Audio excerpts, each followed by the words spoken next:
Salam doston, hi there friends, welcome back to Learning Tajik with the Chills. My name is Hussein, and in this class we're going to talk about the imperative verbs. The imperative verb is the action that the speaker or writer wants someone to do. In other words, it is used to give commands or make requests. For example, pass the salt. So pass here is the imperative verb. In Tajik we also have the imperative verbs. The only difference is that it might be slightly different depending on the person you are talking to. So in Tajik we have shumo and tu. You probably already know about that. Shumo we use with people who are older than us, probably your parents, your teachers, or strangers. And tu is someone younger, maybe your friend or your cousin, your siblings. So that's the only difference. So for example, be patient. Be patient.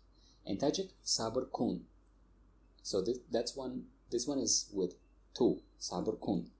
And more respectful way will be sabar kunyet.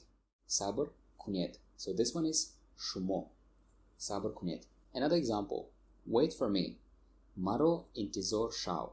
Maro intizor shao. And shao, we added with shao here, which means that it is used with someone younger or maybe a friend. Tu, maro intizor shao. And the shumo version will be maro intizor shavet. Maro intizor shavet. Okay, some more examples. Have a cup of tea. Yak pyola choy nush. Yak pyola choy nush. So this is for tu. And shumo, yak pyola choy nushet. Yak pyola choy nushet. And remember, you can say the same way, yak pyola choy nushet, even if there are more than 2 or 3 people in the room. So even for one person, yak pyola choy nushet, shumo way, and many people, yak pyola choy nushet, the same thing. Eat. Eat will be bihur. Bihur.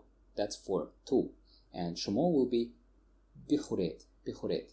Okay? So even though we write it with we usually pronounce it as u.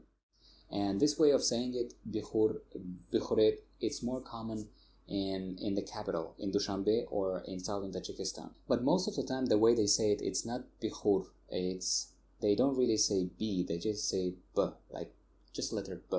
Bihur, bihur, or just bihur sometimes. There is no r at the end. In the north, in Khojan, for example, we don't say bihur, bihuret, we just say khur without b. And another example, binush, binushet. So that's drink, drink, also with b. The negative imperative is formed by adding the prefix na, na. For example, narau or naravit.